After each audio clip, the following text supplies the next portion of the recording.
Today on the show, we're going to be talking about the history of the new X-Men, the Gifted. If you didn't know that it's because of this team that the TV show The Gifted exists, then this show is for you. So before we get into the full history of the new X-Men, you have to understand the state of X-Men comics at that time. You see, Grant Morrison had just finished his run on the X-Men. This run was actually titled The New X-Men as well, and it was very dark. You had the destruction of the mutant nation, you had a bunch of kids getting addicted to a drug that supercharged their mutant powers, so they caused a riot and started worshipping Magneto. Then you had Emma Frost and Cyclops entering a psychic affair. The comic basically ended with Xavier gone and no one to lead the school, so Cyclops and Emma Frost take over. This was a part of something called X-Men Reload, which happened in 2004 and basically served to restart all of the X-Men books. I believe this was the first time Chris Claremont returned to the X-Men since his departure as well, so that was a big deal. The new X-Men was part of this lineup, and it focused on younger mutants that were attending the academy, and you actually met these characters in the background of a recently cancelled book called The New Mutants. So at the start of the new X-Men team didn't actually exist yet. The entire Xavier student body was divided into these training squads, and the new X-Men book focused on the Hellions and the New Mutants, the Hellions serving as the antagonists and the New Mutants serving as the protagonists. The New Mutant squad consisted of Elixir, real name Josh Foley, who is an Omega level mutant, and for the initial part of this video we're going to be focusing on his perspective as he was mainly in the center of the new X-Men book. He can manipulate people's biologies to either heal people or kill them.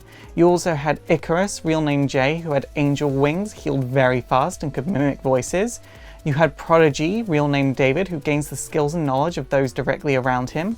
Surge, real name Noriko Ishida, who can release blasts of energy, and she can move at super speed. Wallflower, real name Laurie, she could manipulate people's emotions and mental state through pheromones. And Wind Dancer, real name Sophia, she could manipulate the wind. The new X-Men is very much divided into two parts: pre-M Day and post-M Day. Like I said, for pre-M Day, I'm going to be mostly focusing on Josh's perspective because he was basically at the center of everything. This was basically a book about him. And pre-M Day, the book was more of a high school drama with superhero aspects thrown in.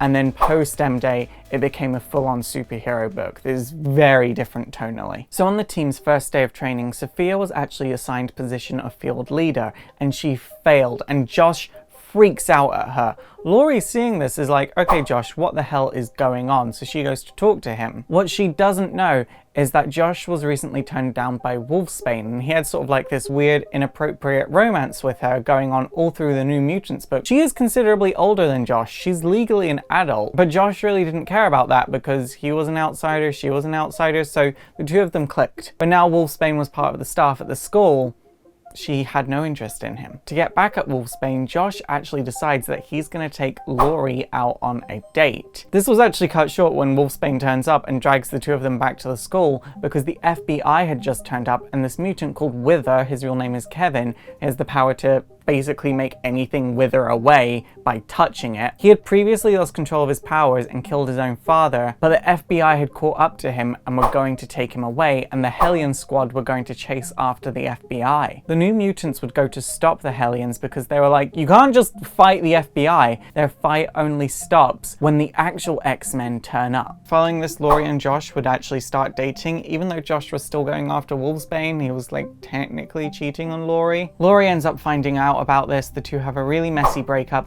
and Laurie ends up using her powers at the school dance to make David kiss her, which makes Josh jealous, and again, that's a whole thing. In an attempt to stop all of this infighting and this drama, Sophia actually has the idea for the team to go out on a camping trip. It doesn't go well for a number of reasons. Obviously there's the whole Laurie-Josh situation, but then also David had been really distant because just a few weeks back, Emma Frost showed David a vision of his future. We had the ability to tap into all of his potential right then and right there, and he had become so evil and so uncaring, and David was so scared about becoming this person that he just became a recluse. But now he was arguing with the rest of the team. Surge was also being a bit of a bitch as well, for no reason. Icarus gets sick of this and he's like, you know what, you guys suck, I'm going off, and he goes off into the night to play his guitar under a tree. Josh eventually catches up with him and starts venting to Icarus, and Icarus is like, well, you like to be at the center of attention, that's your problem. And Josh actually confesses that when he joined the Institute, he regretted his past because he belonged to an anti-mutant group before, so obviously upon discovering he was a mutant, he was a little bit shook. His only friend at the Institute was Wolfsbane. She was an outsider, he was an outsider. Naturally, he was gonna fall for her, but then he fell for Laurie, and things between them were really good, and he regrets hurting her.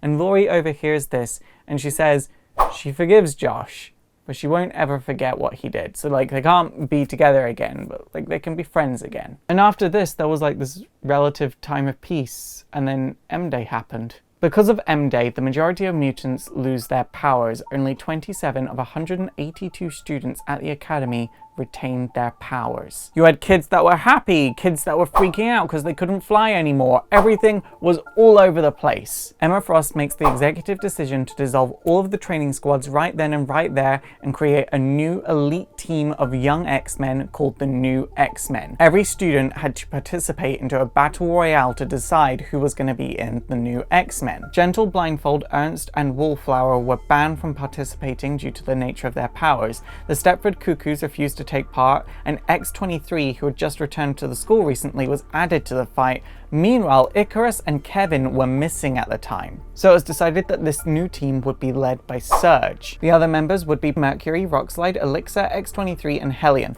Meanwhile, while all of this was going on, William Stryker actually goes to Icarus and is like, did you know M-Day was from Jesus? He convinces this child to have his wings amputated, because Icarus, legally speaking, was a child. He can't make that kind of decision for himself, but there he is, making that kind of decision for himself. Stryker was actually trying to find Apocalypse's techno-organic strain in a winged mutant. He was actually looking for Angel, but he didn't know that, so that was a whole thing. Anyway, when this failed, he left Icarus bleeding on the steps of the school. To get all of the now human students that used to be mutant students out of the school safely, they had to go through the cover of night. And to get them to their bus safely, they took them through the old Murloc tunnels. But Stryker found out about this plan and had a missile attack their bus. 42 children were killed. These children used to be mutants, so 15 of them didn't have families to go home to. So it was up to the X-Men and the Xavier Academy to do a memorial for them. Prodigy, even though he was technically a human now, was asked to remain in the mansion because, one, he was really useful to keep around because he was crazy intelligent outside of being a mutant, and two, it was for his own safety. Like, you couldn't leave the mansion, purifiers are everywhere. One day, Laurie and Elixir were talking about his anger issues, and that's when she is shot in the back of the head by the purifiers. Meanwhile, Icarus goes off to confront Stryker, and Dust tries to follow, but X-23 stops her, dresses in Dust's clothing because she has her suspicions, and when she goes outside, turns out her suspicions were right and there is an ambush waiting for her. Stryker then attacks the Xavier Institute, and it's thanks to Dust recovering from X-23's attack that the day was saved. Elixir actually personally killed Stryker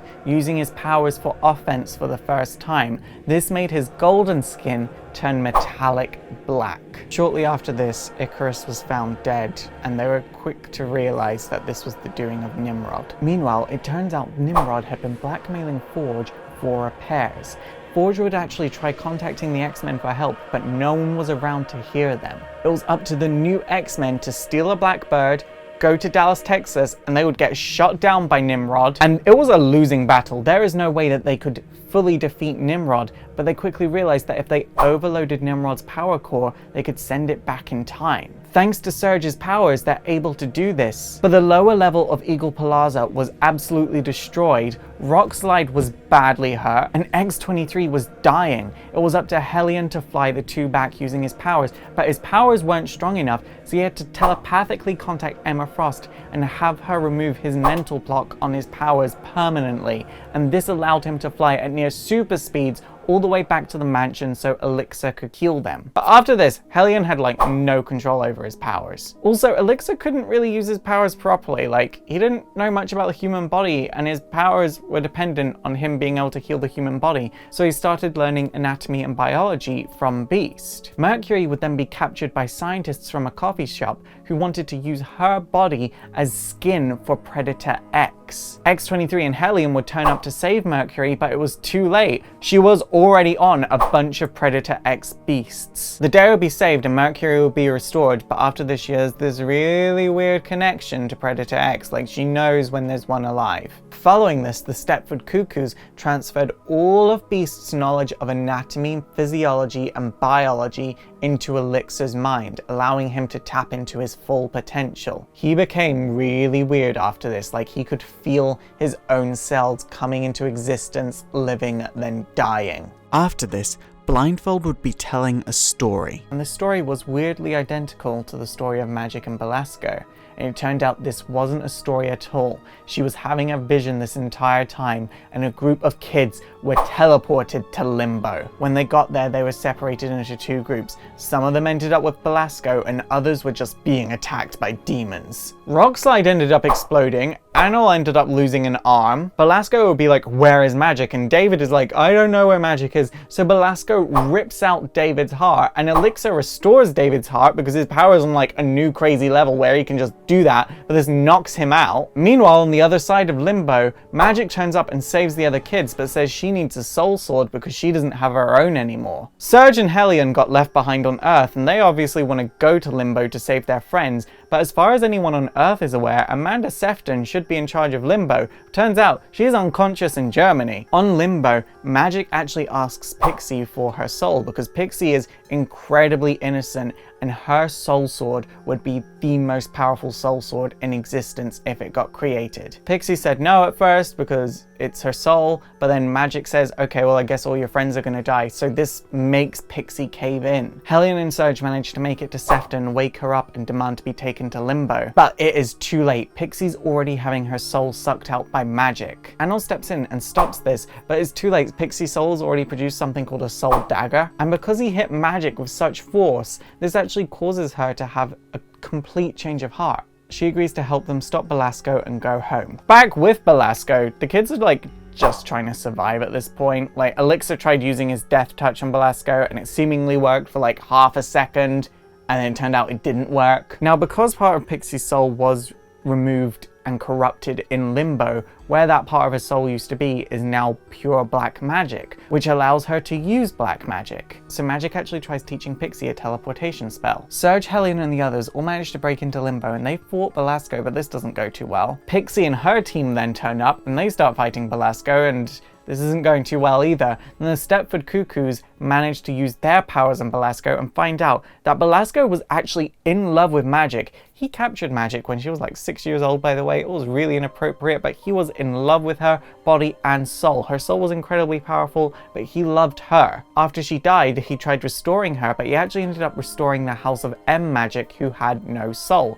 So he banishes her, which is the magic that absorbed Pixie's soul just now. Eventually, Magic gets tired of hearing this backstory and uses Pixie's soul gem on Belasco to completely end this. And then she turns around to Pixie and is like, so, are you gonna give me the rest of your soul or what? But then she sees her brother Colossus and she's suddenly flooded with all of these memories and this overwhelming feeling of guilt. So she just sends everyone home, and there's just this one frame of Pixie fading back to Earth going, wait, what about my soul? Following this though, due to their courageousness and new power levels, Anil and Pixie were made a part of the new X-Men. After everything that just happened, the kids sort of just felt like the X-Men were a little bit redundant.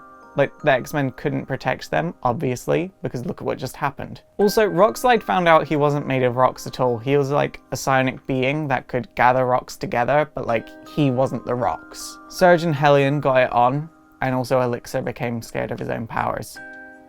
It wasn't a fun time. Now, after the first mutant birth since M-Day, both the Marauders and the Purifiers went after the baby. The X-Men would want to go after the Marauders because they were sure the Marauders had the baby. Meanwhile, the new X-Men were like, we want to go after the Purifiers because one, it's personal when it comes to the Purifiers. They killed 42 of our friends. That wasn't just students, that wasn't just kids on that bus, that was our friends. And two, what if they have the baby? No one's thought of that. What if they have the baby? David and Elixir decide to stay behind. David because he doesn't feel like he'd be that useful in a fight against the Purifiers, and Elixir because he is so scared of his own powers at this point, and he's so scared that he wants revenge for the death of Laurie that he thinks he'll just go in and kill them all. And to be fair, he could. He is an Omega level mutant. They are opposed by Lady Deathstrike and the Reavers, and Hellion is the first to get badly hurt. It's very obvious that if they stay around, they are going to die, so Pixie tries using a teleportation spell in her panic to get them back to the mansion.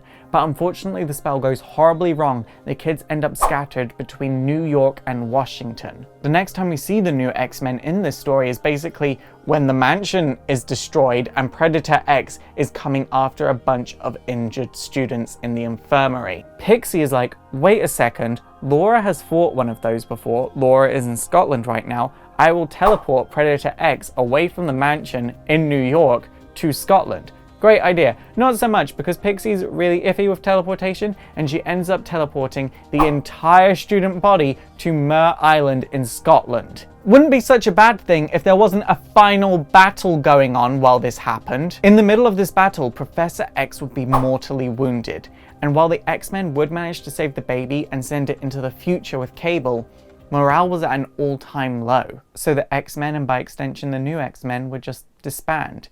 And while there would be a spin-off team called the Young X-Men, we don't talk about them. But a while passed, and then every mutant around the world would get a telepathic signal from Emma Frost saying mutants had a new home. It was an island off the coast of San Francisco called Utopia. There hasn't been a team called the New X-Men since this, which is really sad. This is like one of my favorite teams of all time. And some of these characters ended up becoming legendary. I mean, Pixie, people think she was in the movies. Well, no, Pixie's never been in a movie. She's not Angel Salvador, she's Megan Gwynn. Get it right. But she would be in a lineup that includes Jubilee and Kitty Pryde, like those young female sidekicks that are heavily featured in the X-Men books. Like I said before, there would be a young X-Men team. That book was incredibly bad, don't read it. And most of the characters that were in the new X-Men would be featured in Wolverine and the X-Men and Spider-Man and the X-Men.